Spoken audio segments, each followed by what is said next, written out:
ஓம்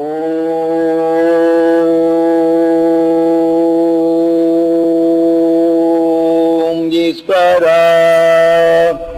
குருதேவா. ஒரு பாத்திரம் நல்லா அழகா இருக்கின்றது, அழுக்கு வடிந்து விட்டால் இரண்டு விடுகின்றது. ஒரு பாத்திரத்து மேல் பார்த்தா எப்படி இருக்கும்? மீண்டும் தேய்த்து முனைத்தால் அப்பதைக்கப்ப அழுக்கு துடைத்து வந்தால் பழிச்சென்று இருக்கும். அழுக்கு அதிகமாக சேர்த்த போய் நீங்க தேய்ச்சி பாருங்க, ஆனால் இதெல்லாம் கிளம்பேறி விடும். அதிகமாக கிளம்பேறி விட்டால் சேர்ந்தால் சொர சொரப்பு வரும், இல்லை மீண்டும் சாண பிடிச்சுதான் ஏற்றணும். இதை போன்றுதான் இந்த இயற்கையின் நிலைகளையும் நமது குருநாதர் காட்டிய அறுவடையில் நாம் காலை துறவு தியானம், மற்ற நேரங்களில் இந்த கூட்டு தியானங்கள் எடுத்து நாம் பழகி கொண்டவர்கள். நாம் இதை போல ஆத்ம சுத்தியை நாம் செய்து கொள்வோம். ஏனென்றால் இப்போ மௌன விரதத்தில் எல்லோருக்கும் பேரருள் கிடைக்க வேண்டும் என்று பிரார்த்திக்கின்றேன். அது உங்களை சேர்ந்து அடைகின்றது, வலு கூடுகின்றது. நீங்கள் நினைத்தவங்களுக்கு, நினைக்காதவங்களுக்கு இல்லை. ஏதாவது சாப்பாடு எடுத்து சாப்பிட நினைக்காத எடுத்து சாப்பிடணும். இப்போ எலக்ட்ரானிக் எந்த ஸ்டேஷனை வைக்கிறோமோ அந்த ஸ்டேஷன் காற்றுல ஒளிபரப்பு பண்ணுறாங்க, எடுத்துக்கிறோம். நீங்கள் எத்தனை ஸ்டேஷன் வச்சுருக்கீங்க? சண்டை போட்டவன் ஸ்டேஷனு, எனக்கு இது பண்ணவன், எனக்கு கொலை செய்ய வந்தவன், என்னை திட்டினவன், போனவன், ஏமாத்தனவன், இதெல்லாம் ஸ்டேஷன் பதிவு வச்சுக்கிறது.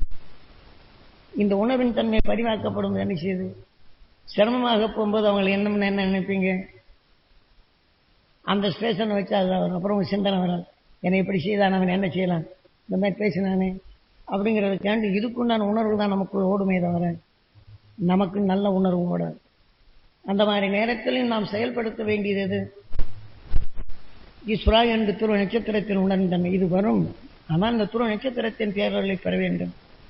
ஈஸ்வரா என்று கண்ணின் நினைவை நம் பூர்வ மத்தியில் வைத்து அதை அந்த உணர்வு உயிரை பற்றி அது இயக்காமல் முதல்ல தடைப்படுத்தி பழக வேண்டும்.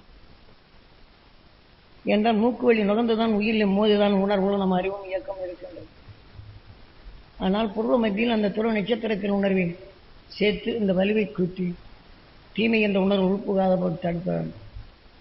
அறியப்பன நாம் முதல்ல சொன்னபடி எல்லா அணுக்களுக்கும் இது பெற வேண்டும் என்று ஒரு நொடிக்குள் கண்ணின் நினைவு உள்ளுக்கு செலுத்தி வந்தோம்.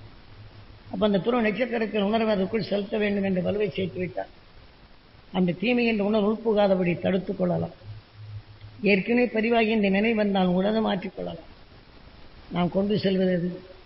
என்னதான் 78 வேதனை, வெறுப்பு, இப்படி இருக்குது, அவங்க இப்படி, இவங்க இப்படி எல்லாம் செல்வம் இருக்கும். கடைசி நோயா அந்த செல்வத்தை நல்ல முறையில் கூட அனுபவிக்க முடியாது. அது நல்ல மனசு இருக்கு. அந்த நல்ல மனசோடு நாம் பிறருடைய கஷ்டங்களை கேட்டுனோம்னா அந்த நல்ல மனசு நம்மளுக்கு நிலைத்திருப்பது வேதனை என்ற உணர்வு தான் அதிகமாயிருக்கும். இதை போல நாம் உணர்வுகளிலிருந்து நாம் தற்போதற்கு ஒவ்வொரு நொடியிலும் ஆத்ம சுத்தியை நீங்கள் கையாளும். நீங்கள் எண்ணிய விட தீமைகளை நீக்கு, அருள் உணர்வை உங்களுக்குள் பெருக்கும், இருளை அகற்றலாம், அமைதி வாழ்க்கை வாழலாம், சிந்தித்து செயல்படலாம், சிந்தனையுடன் வாழ்க்கை நடத்தலாம் என்பதை உங்களுக்கு ஞாபகப்படுத்திவிட்டு இப்போது நாம் தியானத்துக்கு செல்வோம்.